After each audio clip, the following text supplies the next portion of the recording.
ఓవైపు పండగ సీజన్, మరోవైపు జీఎస్టీ 2.0 సంస్కరణల బొనాన్జాతో వాహన రంగానికి కొత్త కళ వచ్చేసింది. కార్ల అమ్మకాలు జోరందుకున్నాయి.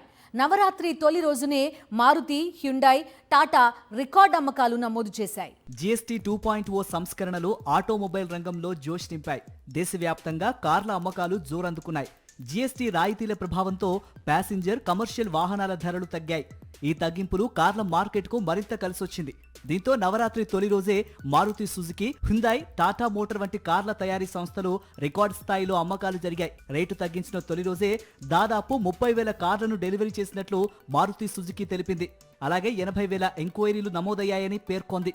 35 వినియోగదారుల నుంచి ఈ స్థాయిలో స్పందన రావడం ఇదే తొలిసారి అని కంపెనీ తెలిపింది. చిన్న కార్లపై బుకింగ్లు 50% పెరిగాయని వెల్లడించింది. నవరాత్రి తొలి రోజు జీఎస్టీ అమలుపై కస్టమర్ల స్పందన ప్రోత్సాహకరంగా ఉందంటోంది మారుతి సుజుకి. అలాగే హ్యుందాయ్ మోటార్ ఇండియా లిమిటెడ్ 11,000 యూనిట్ల డీలర్ బిల్లింగ్ ను నమోదు చేసింది. ఇలా ఒక్క రోజులోనే అత్యధిక సంఖ్యలో అమ్మకాలు నమోదవడం గత 5 ఏళ్లలో ఇదే తొలిసారి అని కంపెనీ పేర్కొంది. నవరాత్రి తొలి రోజున టాటా 10,000 కార్లను డెలివరీ చేసింది. అలాగే 25,000 కస్టమర్ ఎంక్వైరీలు వచ్చాయని తెలిపింది. జీఎస్టీ రాయితీలు, పండుగ ఆఫర్లతో కస్టమర్ ఎంక్వైరీలు, బుకింగ్లు భారీగా పెరిగాయి.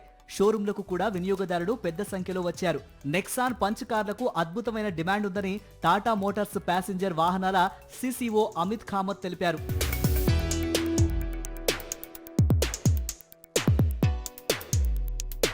గతంలో 28% జీఎస్టీ పరిహార పన్నులతో కార్లపై ట్యాక్స్ భారం దాదాపు 50 వరకు ఉండేది. జీఎస్టీ 2.0 సంస్కరణలో భాగంగా కేంద్రం ఆటోమొబైల్ రంగానికి భారీ ఊరటనిచ్చింది.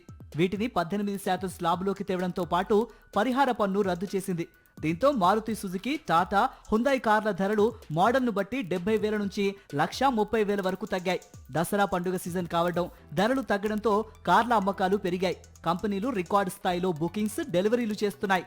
నవరాత్రి సీజన్ అంతా ఇదే ట్రెండ్ కొనసాగే అవకాశం ఉందని ఆటోమొబైల్స్ రంగ నిపుణులు అంచనా వేస్తున్నారు.